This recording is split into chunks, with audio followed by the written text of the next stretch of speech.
boa tarde, Jaguaribe. 4 horas e 10 minutos. Estamos de volta aqui no nosso Pode Misturar. Estou recebendo aqui uma participação super especial, do Dr. Márcio Araruna. Seja muito bem-vindo, doutor, ao nosso podcast. Prazer é meu.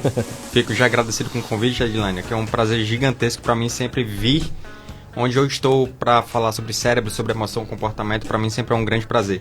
Muito bom, né? Vamos agora fazer as apresentações. Dr. Márcio Araruna, ele é médico neurologista pela USP, apresentador do podcast Além do Cérebro, né? Além a gente do Cérebro. Estava até conversando aqui, bacana mesmo, depois procura lá no YouTube. Ele faz consultas, mentorias, inclusive acabou de sair, né, de algumas consultas aqui na clínica do Dr. Rafael, né, doutor? Isso. E eu achei interessante essa frase que ele colocou: ajuste o seu cérebro para alta performance de forma leve. Como é que se dá esse ajuste? É possível ajustar o nosso cérebro? Com certeza. Assim, o nosso cérebro, basicamente a gente tem a consciência e a inconsciência. E os nossos hábitos, eles são comportamentos automáticos que a gente faz todos os dias de forma sem pensar. Sem pensar no comportamento, aquele comportamento a gente acaba executando ele. E isso tudo é uma memória que está no nosso inconsciente. Então, quando eu falo em alta performance de forma leve, isso significa que é ajustar os hábitos, todos os comportamentos automáticos da pessoa para que eles sejam hábitos alinhados com os objetivos. Quando a gente tem isso, a gente tem uma pessoa de alta performance. E por que é leve? Porque quando eu faço um hábito, é leve. Eu não preciso me esforçar para fazer um hábito. Eu não preciso de força de vontade. Aquilo é algo automático. E isso é possível.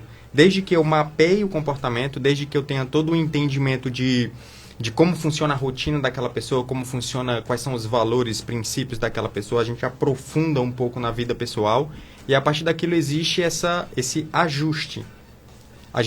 Existem várias técnicas que envolvem várias áreas do comportamento, como terapia cognitivo-comportamental, técnicas da terapia junguiana, técnicas que eu trago da PNL também. Então, tudo isso eu junto e trago na mentoria e também trago em mentorias individuais e em grupos. Então, isso é possível a gente fazer todo esse ajuste de perfil de comportamento. Bacana. E, obviamente, que cada pessoa funciona de um jeito, então cada consulta é diferente, né? Cada consulta é diferente, isso. Vai ter que ver a realidade das pessoas. E o senhor falou aí em várias ferramentas, inclusive a junguiana. Tem um pezinho na psicanálise também? A junguiana, ela é uma psicanálise, né? Uma psicanálise analítica, né? Que o Jung, ele era contemporâneo do Freud. Só que em um determinado momento eles divergiram na forma de pensar, eles acabaram brigando eles dois. Mas eu gosto muito da visão junguiana de encarar a psique. E eu peguei eu estudei bastante esse assunto, entrei a fundo na psicologia junguiana e na psicologia arquetípica, e a partir disso eu montei a minha metodologia. Então a minha metodologia ela tem várias características que envolvem partes junguianas, parte de terapia cognitivo-comportamentais, algumas coisas da programação neurolinguística e coisas também relacionadas de neurociência e neurologia. Então tudo num pacote só, porque eu consigo trazer a visão de como o cérebro funciona. Então, a partir disso, é como se, é como se um psicólogo, ele teria um pouco mais de dificuldade de ter essa visão, porque ele vem da parte de comportamento. Eu já venho da parte da neurociência. Então, é como se, pelo fato de eu ter uma formação de neurologia, eu entrei na área da psicologia já com uma visão de como o cérebro funciona. Então, a partir disso, é como se ficasse mais fácil enxergar uma metodologia, uma forma de ajustar o comportamento, de ajustar o cérebro da pessoa. Doutor, eu já vi aí na internet uma comparação entre cérebro e o pensamento, a psique. Eu não sei se o senhor concorda com essa definição, mas é como se fosse o cérebro, é como se fosse um hardware, né? A parte física do computador. E o pensamento, a psique, é como se fosse um software, algo bem abstrato. O senhor concorda com essa definição? Concordo em partes. Essa analogia de que o cérebro é um computador é uma analogia muito boa. Sim. Porque a gente consegue enxergar algo que é impalpável. Só que o cérebro ele é mais do que um hardware. Eu diria que ele é um lifeware. Por quê? Porque, imagina que eu tenho um computador.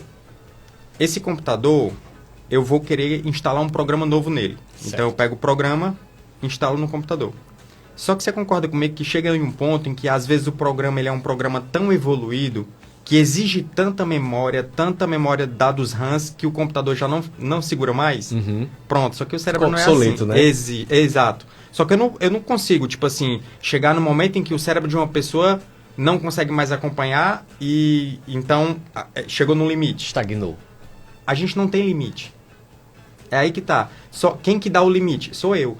Então, imagina, é como se eu pegasse o computador, Edilane, e todas as vezes que eu colocasse um software, o hardware melhorasse. Sim. Entendeu? Interessante. Então, eu coloquei... uma atualização automática, né? É como se o hardware melhorasse. É como se, tipo assim, eu coloquei um software nele e imagine que ele tem 100 GB de memória. Sim.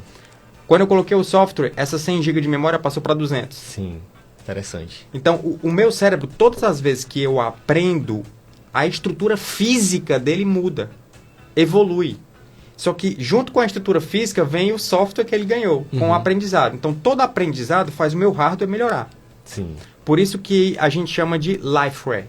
Life de vida e o ware que vem dessa linguagem relacionada com a informática, né? Então, tipo assim, é algo vivo. Sim. A diferença de ser um hardware e um software é que o cérebro ele é vivo, ele não tem um limite. Aqui tem um limite. Esse computador aqui tem um limite. Vai ter um momento em que vai ter programa que não vai rodar aqui. Mas o nosso cérebro não tem limite. Quem que dá o limite? Nós. Somos nós, né? Somos nós. E o que é que faz eu melhorar o meu computador, o meu cérebro? São as minhas experiências. Experiências, aprendizados. Então, tipo assim, todas as vezes em que eu me exponho a novas experiências, todas as vezes em que eu busco novos aprendizados, em que eu leio, em que eu aprendo uma coisa nova, o meu cérebro está melhorando, o meu cérebro está aumentando, o meu cérebro está ganhando performance, E todas as vezes em que eu pego um comportamento novo e eu jogo ele para a parte habitual, ou seja, é como se eu transformasse aquilo ali num hábito, eu vou automatizando alguns comportamentos, algumas demandas. Aí que está a jogada. Imagina eu automatizar coisas que me trazem benefício. Exemplo, leitura, atividade física, alimentação saudável. Isso aqui de forma automática. Eu não precisar me esforçar. Tipo assim, nossa, chegou a hora de ir pra academia. Ah, que saco. Ir pra academia. Pensei. Estudar. Nossa, que saco. Mas se eu automatizo isso, igual a escovar dente, o que é isso? É alta performance, só que é leve. Por quê? Por que é leve? Porque hoje, tipo assim, pra escovar dente, é automático. Mas quando a gente era criança, era um saco, né? Sim. Tipo assim, a mãe dizia, vai fazer escovar dente. Ah, escovar dente. Mas hoje é algo automático, a gente nem pensa. Isso. A gente nem para pensar, a gente já faz de uma forma habitual. Então, o lance da alta performance, voltando lá para o início que você tinha me perguntado, é exatamente eu automatizar todos os comportamentos que estejam alinhados com os meus objetivos. A partir do momento que eu faço isso, eu estou numa alta performance de forma leve.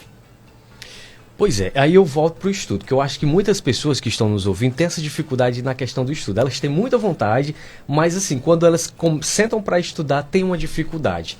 Como a gente consegue ultrapassar essa linha? Aqui a gente começa a falar de atenção. Atenção. Porque as pessoas elas vão ter dificuldade devido à atenção das pessoas estarem diferente.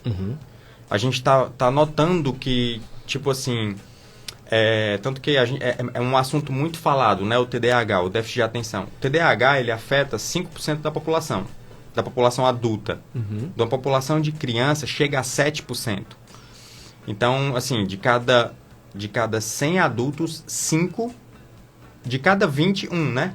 De cada 20, 1 tem TDAH. Então, tipo assim, é algo elevado. Só que, mesmo que eu não feche critério para um TDAH... A gente percebeu ao longo das eras que a atenção da população realmente está ruim, está pior. De modo geral. Sim. O espectro da atenção está reduzido. Por quê? Por conta do estilo de vida. Por conta do excesso de informação. Certo. O excesso de informação, ele causa a pobreza da atenção. Quanto mais informação eu entrego para uma pessoa, mais ela vai ter dificuldade com a atenção. Porque para eu ter a atenção, eu preciso parar em um assunto, digerir aquele assunto, me aprofundar e refletir sobre aquele assunto. Só que não está dando tempo para isso. Por quê? Porque na hora que eu estou em um assunto, já vem outro, já vem outro, já vem outro, já vem outro. Então, a sensação da pessoa é como se ela não tivesse mas conseguindo raciocinar, mas conseguindo aprender. Por quê? Porque é muita informação. Então, o que eu diria para um estudante? É um bom planejamento. Certo. É o primeiro passo. É muita coisa para ser estudada para um concurso, é muita coisa, mas assim, um bom planejamento. Tipo assim, agora à tarde eu vou estudar apenas matemática, apenas esses capítulos.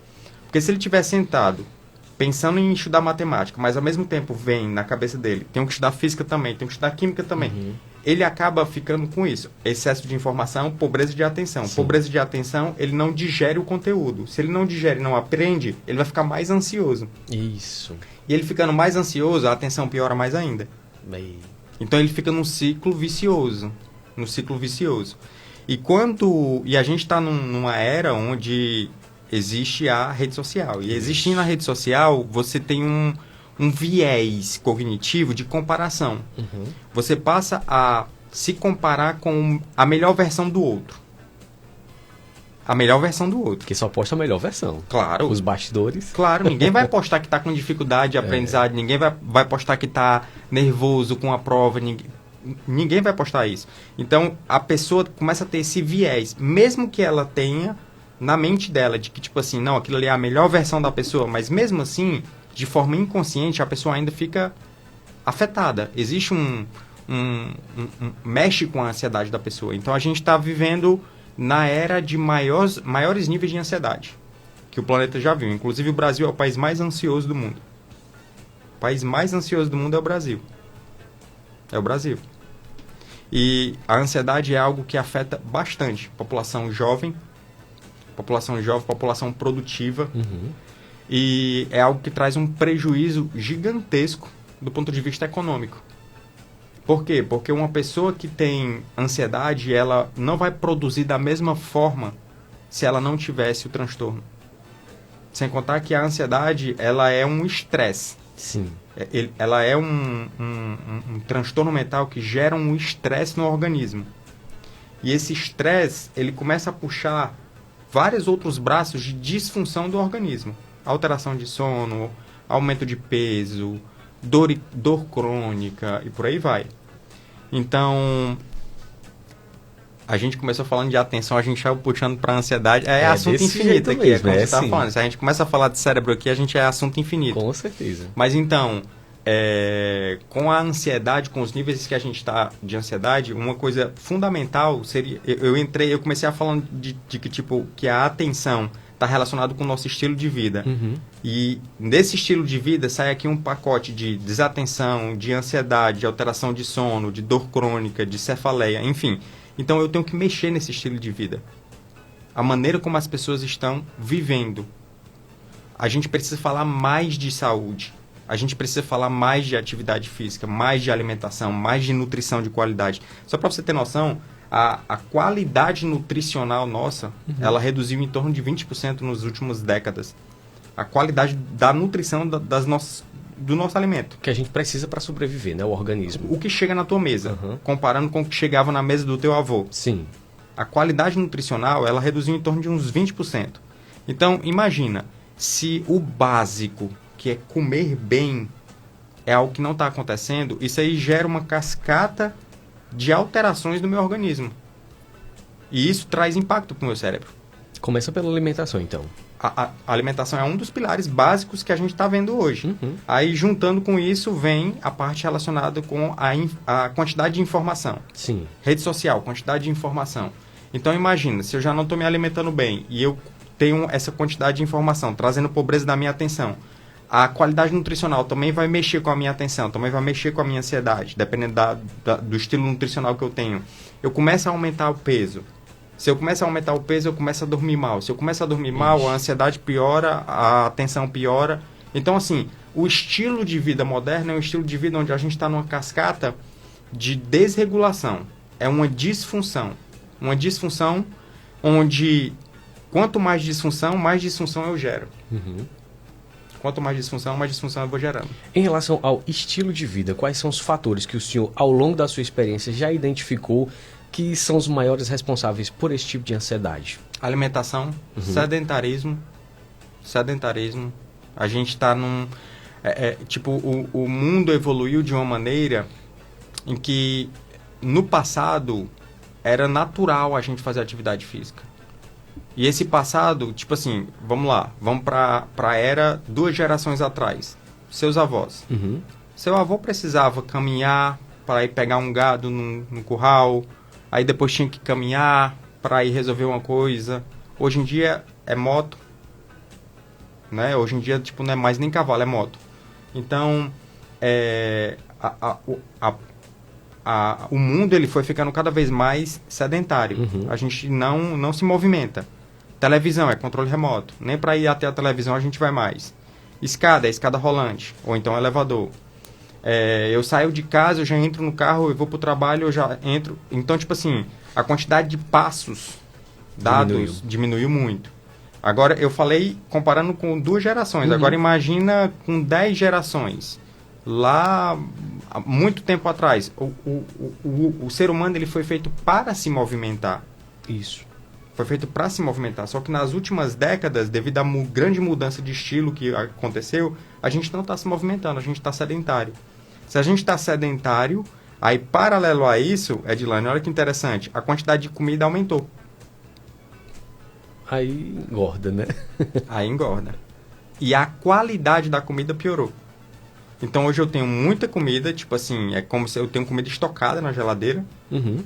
Só que a qualidade nutricional também caiu, porque agora existe toda uma indústria voltada para estimular a dopamina do meu cérebro. Existem pessoas nesse momento tentando entender como é que eu faço para a batatinha frita ficar na máxima crocância com o melhor paladar possível. Para quê? Para que você pegue mais uma, e mais uma, e mais uma. Nada é por acaso. Exato. Tudo é planejado. Tudo é pensado. É. Mas do mesmo jeito, o aplicativo de celular. Existem neurocientistas, nesse momento, trabalhando junto com pessoas que são da área da informática para poder fazer com que eu passe um vídeo, e eu passe mais outro, e eu passe mais outro, e eu passe mais outro sem pensar. E que venha um anúncio ali no meio. Sim, estrategicamente. Estrategicamente, para poder pegar eu com um nível de desatenção. Então, é cada vez mais um lobby industrial de estilo de vida, que não tem como a gente fugir disso, focado em mexer com a minha dopamina. Uhum. Focado em fazer com que eu tenha um comportamento e eu repita esse comportamento. Isso vem tanto na alimentação, eu dei o exemplo da alimentação, mas também o exemplo relacionado com a parte de aplicativos de internet, rede social. Então, cada vez mais eu vou fazendo com que as pessoas elas não parem para pensar. E elas vivam de uma forma pior. Sem parar para digerir uma informação, sem parar para ter nível crítico, sem parar para realmente olhar para a própria saúde, olhar para a própria vida. Então as pessoas vivem num nível superficial, pensando pouco, pensando cada vez menos, porque eu estou cada vez no nível de atenção mais baixo, e tudo isso vai gerando ansiedade, descontentamento com a vida. Não é à toa que a gente está na era da saúde mental. Exatamente. Cada vez mais ansiedade, cada vez mais depressão, cada vez mais desatenção. Para que lado que a gente está caminhando? A gente resolveu um monte de problema de locomoção, problemas de alimentação, problemas de conforto, problemas de moradia. A gente resolveu um monte de problema na sociedade. Mas a gente está caminhando cada vez mais para um empobrecimento do cérebro, para um empobrecimento do organismo, fazendo com que o organismo fique cada vez menos saudável e com que aquele cérebro fique cada vez mais desatento e desinformado. É um paradoxo. Quanto mais informação, ao invés de eu ficar mais informado, eu estou ficando mais desinformado. É um paradoxo. É sim. Eu estava conversando aqui com o doutor. Doutor, cheguei, eu fiz um roteirozinho pra gente conversando, mas ao longo da conversa vão surgindo outros assuntos e a gente vai aqui no que tá fluindo. Aí eu me lembrei de uma coisa que também a gente, na internet, a gente sempre vê aquela comparação que dizia assim, na Idade Média, nos séculos passados, haviam muitos gênios, né? Pessoas que pensavam e criavam coisas e obras maravilhosas. E a gente não vê isso nos nossos dias. Tem alguma relação com tudo isso que o senhor falou? Assim... É difícil eu dizer que não existem gênios hoje. Porque existe. Existem gênios. Existem... Só que... Olha que interessante. Eu volto para a história da atenção. Existia um rapaz que ele ficou conhecido, eu esqueci o nome dele agora, ele ficou conhecido como sendo o caçador de Nobels. O Charles Binet foi um francês que ele inventou o teste de QI. Certo? Inventou o teste de QI. E aí essa outra pessoa que eu esqueci o nome dele, ele, até coloca aí quem é o nome, caçador de prêmio Nobel, vai aparecer o nome dele. Deixa eu olhar aqui. Ele começou a dizer assim, olha, todo mundo que tiver o QI acima de 120, eu vou acompanhar essa pessoa. Eu vou seguir essa pessoa. E ele ficou seguindo essas pessoas, caçando gênios ao longo do tempo. Só que olha que interessante, de todas as pessoas que ele acompanhou, nenhuma delas ganhou o Nobel. E pessoas que ganharam o Nobel não chegou a estar dentro da lista deles. Por quê? Porque eram pessoas que tinham um QI abaixo de 120. Onde que eu tô querendo chegar? Tô querendo chegar que, tipo assim, às vezes não é um gênio que vai ganhar um Nobel, que vai fazer uma grande diferença no mundo. Às vezes uma pessoa que tem uma grande paixão e um grande propósito e tá no lugar certo, é ela quem realmente vai fazer os frutos aparecerem. E o QI, ele é algo que tipo assim, que existem várias críticas relacionadas ao coeficiente de inteligência. Existem várias críticas. É só mais um teste. Tá? É só mais um teste. Mas existem outras teorias, como teorias das múltiplas inteligências, teorias que saiu ali com o Daniel Goleman na década de 90, também trazendo teorias de múltipla inteligência, trazendo coisas relacionadas com inteligência emocional. Então, assim, onde que eu tô querendo chegar? Será que existem menos gênios hoje? É difícil até de tentar chegar nessa resposta. Eu acredito que não.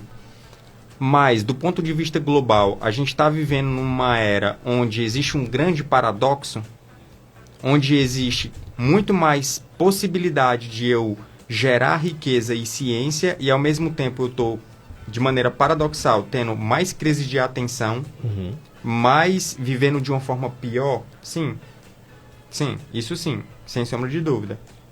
A gente está vivendo realmente nesse looping que eu estava falando, onde eu estou cada vez mais com o corpo menos saudável, com a mente menos saudável, com a qualidade nutricional menos saudável, e de maneira paradoxal eu sei que eu não devo fazer isso, mas eu faço. Eu sei que eu devo me exercitar, todo mundo sabe, mas ninguém se exercita. Eu sei que eu devo comer comida saudável, mas por que não come? Eu sei que para eu perder peso, eu preciso melhorar a minha alimentação e fazer atividade física. Qual é o grande segredo de perder peso? Alimentação e atividade física. E por que eu não faço? Por conta de hábitos. Hábitos, né? Hábitos. Aí eu volto lá para aquele início. O início relacionado com a performance. Quando os meus hábitos, ao longo da minha adolescência... É na adolescência que eu construo os meus hábitos, tá? Bacana. É na adolescência que eu construo os meus hábitos. Então, tipo assim, na adolescência, se eu passei uma adolescência voltada mais para videogame, sedentarismo, comendo bobagem, eu vou levar aquilo ali para minha vida. Eu posso mudar na idade adulta? Posso. Posso mudar, porque os hábitos, ele não é um carimbo de permanência. Mas, assim, eu preciso ter nível de consciência, eu preciso ter técnica, não é algo tão simples. Então, por isso que, tipo assim, eu acabo carregando aquilo para minha vida. Eu acabo carregando coisas da minha adolescência para minha idade adulta e idade adulta avançada. Então, voltando para a pergunta, será que a gente tem menos gênios hoje? Eu diria que, tipo assim, o estilo de vida, ele tá mais empobrecido, de maneira paradoxal. Por conta da era moderna. É um estímulo cada vez mais para eu comer comidas que não são saudáveis e eu me exercitar cada vez menos. E eu dormir cada vez menos. E a gente sempre volta, Eu dormir cada vez menos. Aí, olha só, relacionado com sono. É tudo algo da modernidade. Ó, então, eu já trouxe aqui a qualidade de alimentos. Alimentos, a gente, tipo assim, na era passada, tinha pessoas que passavam... Hoje ainda existem pessoas que não têm o que comer. Hoje ainda existe. Só que no passado era muito mais. Sim. Muito mais. 50 anos atrás era muito mais. Hoje ainda existe, mas bem menos. Então, a quantidade de produção de alimentos aumentou muito. Então, alimentos a gente tem. Só que a qualidade é cada vez mais industrial, com nível de caloria, açúcar e sal lá em cima. Eu tô cada vez mais me exercitando menos. Cada vez mais sedentário. Ou seja, eu não caminho. Aí agora vamos para a parte de sono. Lá no passado, com Thomas Edison, no século XIX, Thomas Edison inventou a luz elétrica. Uhum. Até então, a gente funcionava o quê? O sol se pôs, ficou escuro, tá tudo escuro, eu vou para casa e vou dormir. Já ia desligando, né? O sol nasceu, eu acordo. Isso é natural, isso está dentro da minha biologia. É tanto, Adilane, que existem hormônios que são produzidos em ciclos. É o que a gente chama de ciclo circadiano. Ou seja, quando dá 6 horas da manhã, 7 horas da manhã, existe um pico de cortisol. E isso faz com que eu fique mais alerta. Quando dá no período da noite, existe um pico de melatonina e faz com que eu comece a ficar um pouquinho mais sonolento. E isso é produzido em ciclos. Em ciclos. Sim. Seguindo o ciclo da luz do sol. Só que, com a invenção da luz, agora a gente tem luz elétrica. Então, tipo, deu 6 horas da noite, 7 horas da noite, 8 horas da noite, a luz... A gente continua. A gente continua. E, então, assim, a qualidade do meu sono diminuiu. Uhum. Então, sedentarismo, alimentação, o sono. Aí agora eu entro em rede social. Rede social, Instagram. Eu tava falando da batatinha frita, né? Sim. Pessoas buscando a melhor crocância, o melhor sabor, não tá preocupado com nutrição. O melhor barulhinho para poder eu pegar mais um e mais um e mais um. Beleza. Do mesmo jeito, neurocientistas e pessoal da informática fazendo com que cada vez mais eu fique ali naquela rede social. Eu conheci uma pessoa que trabalha com rede social, que trabalha com aplicativo, desculpe. Uhum. Trabalha com aplicativo, ele falou que, tipo assim, que às vezes a empresa traçava uma meta. Ó, a meta desse mês é aumentar em 0,8 segundos o tempo de tela. Minha nossa. E eles vão tentar um jeito para fazer com que você fique ali mais um segundinho na rede social. Por quê? Quanto mais tempo ali na rede social, mais dinheiro para a empresa. É assim que funciona o sistema. O sistema funciona dessa forma. Uhum. Tem lados positivos, tem... Ah, mas então vou mudar de planeta. Tem lados positivos, tem lados negativos. Não tem como fugir disso. Mas a melhor forma é você assumir o controle da própria vida. Você realmente sentar na cadeira do protagonismo da sua vida. Isso. Usar rede social, se for usar rede social, ter um tempo. Não ser algo que você fique ali como uma distração barata. Como uma distração barata. Você também pode utilizar buscando assistir... Hoje, a velocidade das coisas. As pessoas inventaram agora o botão do 2x, né?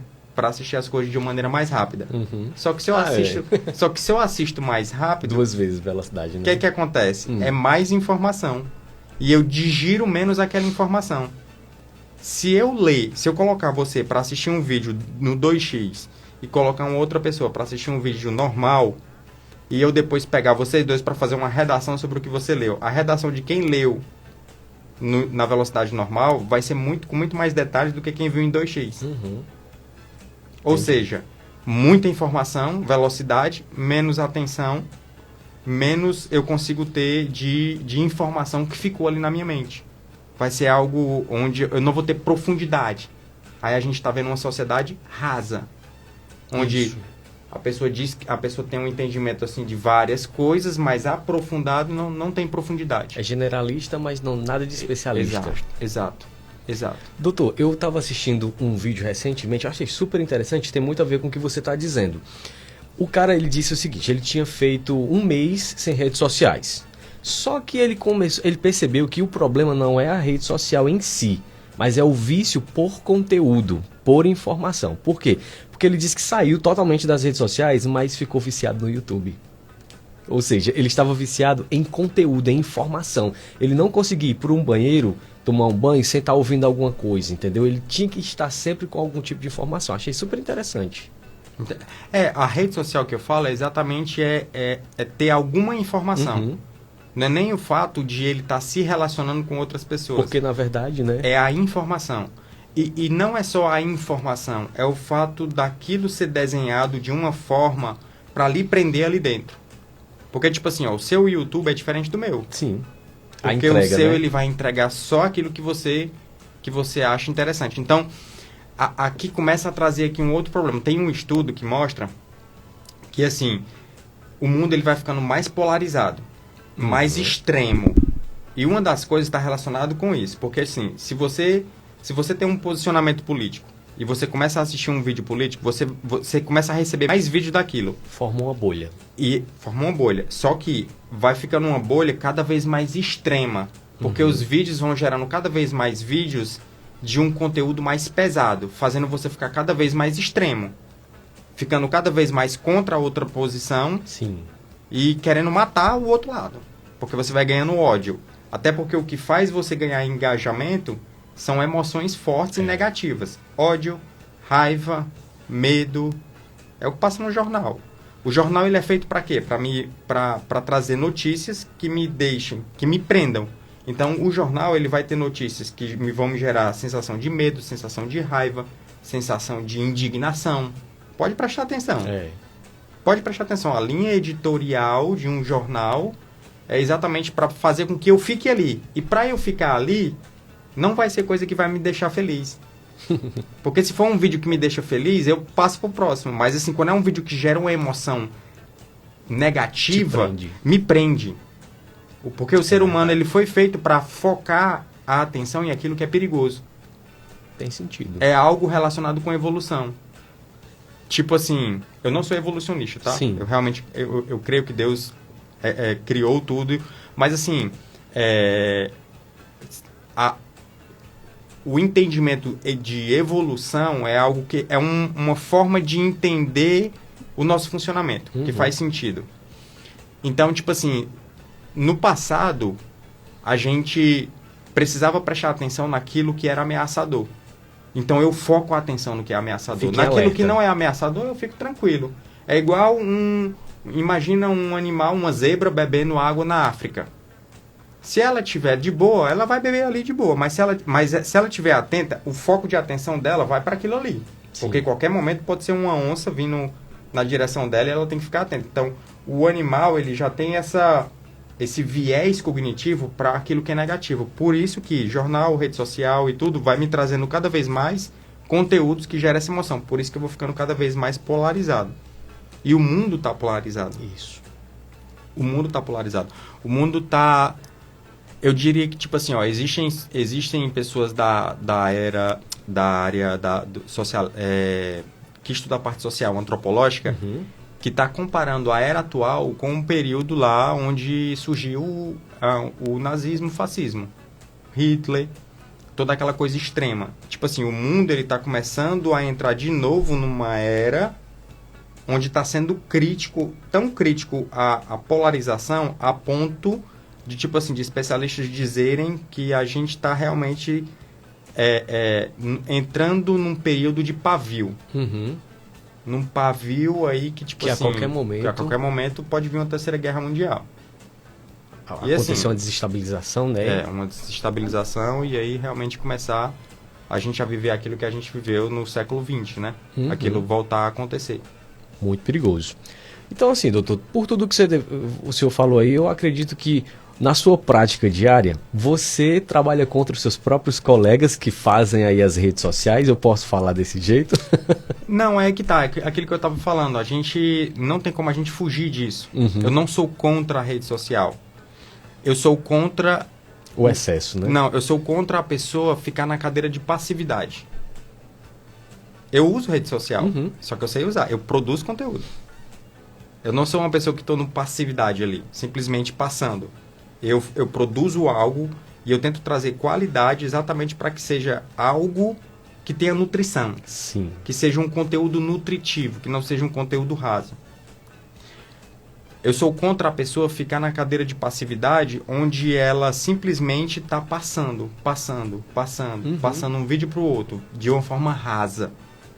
Se ela usa a rede social de uma forma onde ela segue algumas pessoas que têm assuntos interessantes e ela aprende com aquilo e ela digere aquele conteúdo, a rede social ela trouxe grandes coisas de positividade. A gente está conversando aqui, ao vivo eu tô aqui com o meu WhatsApp ligado, existe uma live ali, tipo assim, as pessoas estão tendo a oportunidade de enxergar esse conteúdo por conta disso, dessa era moderna.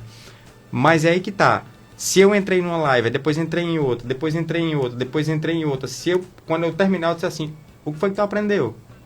Ela ficou só ali. É a mesma coisa de ficar na televisão passando um canal, passando para outro canal, passando para outro canal, passando para outro canal. Então, tipo assim, sentar na cadeira da proatividade é você assumir o protagonismo da sua vida.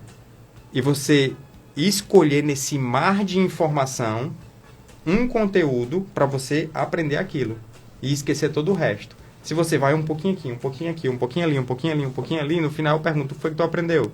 Nada, o tempo só passou e você só gerou ansiedade, porque a sua atenção está desse tamanhozinho. Entendeu? Entendi. Então, do mesmo jeito, quando surgiu a televisão, houve esse mesmo entendimento. De tipo assim, poxa, agora os jovens... Não, cara, o problema não é a tecnologia, o problema é a forma como você está usando a tecnologia. Agora, existem realmente várias críticas relacionadas com esse tipo de indústria. Qual certo. indústria? Uma indústria onde eu estou criando para eu tipo assim, para ela me pegar no meu ponto fraco de atenção. Entende? Tipo assim, onde neurocientistas estudam aplicativos para poder fazer com que aquilo ali comece a mexer no meu inconsciente e eu ficar cada vez mais grudado naquilo. Isso aí faz parte da indústria lá do Vale do Silício. Sim. E existem críticas relacionadas com ele. Do mesmo jeito, existem críticas relacionadas com a indústria alimentícia, fazendo com que eu fique cada vez mais comendo a batatinha. Mas é assim que o mundo funciona. E tem a mesma dinâmica no final das contas, dinâmica. Né? Mexer na minha dopamina. Para poder vender cada vez mais. Né? Exato. Interessante. E é por isso que a gente está vendo pessoas cada vez mais não sabendo lidar com o tédio. Eu não sei lidar com o tédio. Tem que estar sempre ocupado com alguma coisa. coisa. Eu tenho que estar sempre estimulado. Sempre gerando um estímulo. Algo que me dê uma sensação de prazer. Algo que me dê uma sensação de vivacidade. É a geração dopamina, né? Geração de dopamina. Existem consequências para isso. Que tipo de dopamina também faz mal, né? Esse estímulo em excesso. Assim, faz mal porque o que vai fazer mal é que se eu tô mexendo simplesmente no estímulo, como é que eu posso te explicar? Tipo assim, gamers. Se eu começo a gamer, pornografia, e eu tô ali simplesmente buscando um estímulo, é como se aquilo ali me viciasse. E existe hoje, realmente, assim, uma categoria no DSM relacionada com vício em redes sociais e vício em jogos. Existe isso. Eu posso ter uma disfunção, um transtorno, por estar tão mergulhado naquilo que o meu cérebro ele começa a confundir o que é realidade e o que não é realidade. Tipo, pessoas que ficam horas e horas e horas e horas e horas num jogo. Quando ela sai do jogo, tipo assim, no jogo ela é o cara. O personagem é um loirão, fortão. Na vida real ela não é. Lá no jogo, ela mata todo mundo, ela vence, ela ganha estrelinhas e o cara tá ali, se sentindo bem. Aí ele vem pro mundo real, ele não é o mais bonito da escola, ele não é um fortão, ele se frustra. E tipo assim, existem estudos que mostram que aqueles atentados que existem, né, de uma pessoa chegar e pegar uma arma e entrar numa escola, de que existe uma relação dessas pessoas, sempre houve uma investigação, em alguns casos em que notaram que antes houve uma pesquisa, houve um uso de internet, houve uma confusão de realidade relacionado com o mundo real e o mundo virtual. Em alguns casos já teve comprovação disso. Tipo de eu estar tão imerso em jogos, tão imerso em games, que aquilo ali mexe com a mente da pessoa. É uma das causas da pessoa acabar indo para um lado totalmente extremista. Entende? Entendi. Doutor, em relação à ansiedade que a gente falou aqui algumas vezes, como é que o neurologista, o médico neurologista, vê a ansiedade? E eu gostaria que o senhor fizesse a definição do que é a ansiedade que a gente tem comum, assim, no nosso dia a dia, picos de ansiedade e o que é transtorno mesmo. Perfeito, excelente pergunta. A ansiedade, ela é uma emoção. Certo. E é uma emoção como qualquer outra, como tristeza, como tédio, como euforia. Todos nós temos, faz parte da nossa constituição humana. Uhum. Só que quando é que eu vou falar em que aquilo é um transtorno? É relacionado com a intensidade. Não é relacionado com a ansiedade em si, é a intensidade dessa ansiedade. Então, quando o nível de ansiedade está muito alto, e quando é que eu vou dizer assim que está muito alto? Quando gera duas coisas, ou sofrimento emocional, ou uma disfunção da minha rotina. Tipo, Perfeito. Eu começo a ter dificuldade para trabalhar. Eu começo a ter dificuldade para fazer as minhas coisas. Tipo assim, antes eu tinha um ritmo de estudo, imagina o concurseiro, e agora ele não está mais conseguindo, não está conseguindo se concentrar. Então, tipo assim, gerou uma disfunção na rotina dele, na funcionalidade dele. Então, se gera uma alteração no sofrimento emocional, ou se ele começa a ter uma disfunção do dia a dia dele. Aí eu começo a dizer realmente que essa ansiedade é uma ansiedade que está acima do normal. Uhum. E aí, nesse caso, vai precisar de abordagem. Precisa ser com medicação? Não necessariamente. Mas vai precisar ter uma abordagem. Sim. Que pode envolver psicoterapia, pode envolver uma intervenção relacionada só com ajuste de estilo de vida. Existem protocolos de tratamento de ansiedade hoje, Adilane, onde eu faço a pessoa fazer atividade física. Só. Atividade física... E uma ansiedade leve, com atividade física ele consegue sair. Quando é uma ansiedade leve. Sim. Quando é uma ansiedade um pouco mais importante, aí eu vou precisar realmente de recursos de psicoterapia, psicanálise, juntando ou não com medicação. Sim. Então, vai depender muito do tratamento. E eu acredito que, como leigo, a medicação é em último caso, realmente, né? A medicação é quando é necessário. Só quando é necessário. Quando é necessário. Existem realmente momentos que tem que ter. Existem momentos que tem que ter. Agora, assim... Por que hoje em dia a gente não diz assim que a medicação é em último caso? Sim. Devido à praticidade. Porque assim, um acompanhamento com psicoterapia seria o melhor dos mundos. Eu dizer assim, você vai ficar sendo acompanhado com psicoterapia e eu não vou precisar entrar com a medicação. Só que na prática é difícil o paciente se engajar. Por quê? Porque é um tratamento mais prolongado, Sim. é um tratamento mais caro. Então a medicação acaba que eu consigo ter resultados de forma mais prática e mais rápida. Então, assim, é como se a medicação ela fosse importante até para o paciente melhorar logo, Sim. mas o acompanhamento com o psicólogo é fundamental. Por quê? Porque o acompanhamento com o psicólogo é o que vai mexer no software. Sim. Entendeu? Uhum. Eu tô ansioso e tudo. Beleza, eu consigo fazer você voltar a funcionar. É isso. Pronto. Vai ficar mais fácil de entender. Imagina o seu trabalho aqui. Imagina que você começa a ter uma ansiedade e você começa a não conseguir mais fazer o que você fazia aqui, na rádio e tudo. Então, eu posso chegar para vocês e dizer assim, Adilane, vamos fazer um acompanhamento com psicoterapia? Só que é um acompanhamento longo. Só que você precisa voltar a funcionar. Então, por isso que Rápido, na né? prática, eu acabo entrando logo com medicação para você voltar a funcionar. Aí eu digo, Adilane, beleza, você está funcionando. Entendi. Mas, ó, eu preciso agora de um software novo. Porque o que gerou essa ansiedade tem coisas aí relacionadas com o teu passado, com significado, com propósito, sentido da vida, que você precisa realmente ter essa percepção. Então, o psicólogo, o acompanhamento com psicoterapia, o acompanhamento com mentorias, é exatamente para poder instalar esse software no cérebro e aí eu consegui tirar a medicação. Eu consegui começar a desmamar a medicação. Compreendo. Então vai ser fundamental eu mudar a minha forma de enxergar o mundo. Porque não adianta apenas eliminar os sintomas e não ir na causa, né? E não na ir raiz. na causa. Exatamente. Exatamente. Super interessante. Me diga uma coisa, doutor. A ansiedade, ela é ou não é assim a causa de muitos outros transtornos? Ou então o início, por exemplo, depressão? Porque normalmente tem uma ligação, não é? Ou não? São dois transtornos diferentes, mas que é possível também a pessoa ter eles Tem essa misturados. conexão. Uhum. Então, às vezes, às vezes uma pessoa tem uma ansiedade e essa ansiedade a pessoa não trata, ela começa a ter sintomas de tristeza mais aprofundado e isso pode virar uma ansiedade mais depressão, que é um transtorno misto. Sim. Um transtorno misto. Então, assim, não é que a ansiedade causa depressão ou que a depressão Sim. causa ansiedade. São coisas diferentes, mas que elas podem estar em um determinado momento, elas podem estar juntas.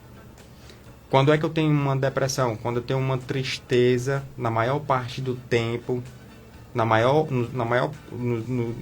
vários dias da semana, na maior parte do tempo, na maior parte dos dias, eu estou triste e eu também estou com o que se chama de anedonia, que é uma falta de prazer em coisas que antes eram prazerosas. Tipo assim, cara, antes eu gostava de chegar em casa, assistir um podcast, eu gostava de ficar com meus filhos, de brincar com meus filhos. Hoje em dia eu chego em casa e não tenho vontade de fazer nada.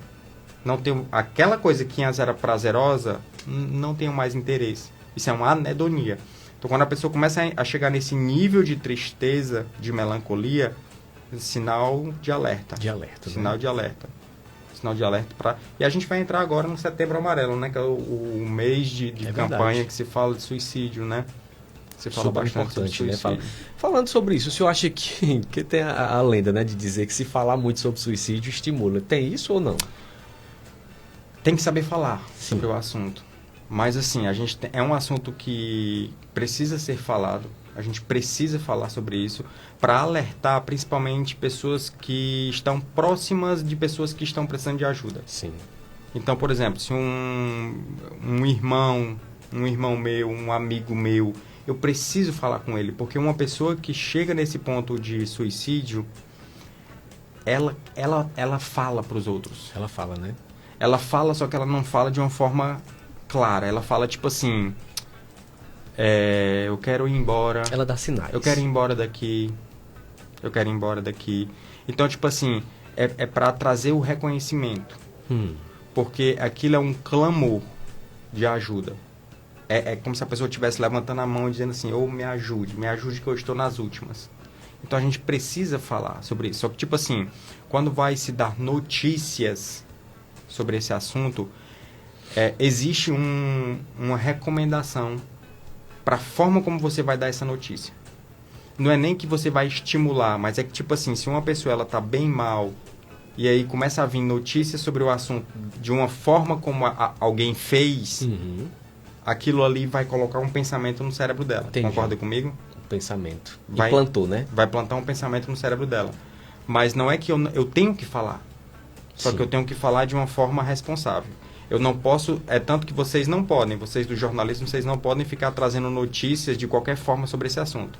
Existe um protocolo. Existe um passo a passo.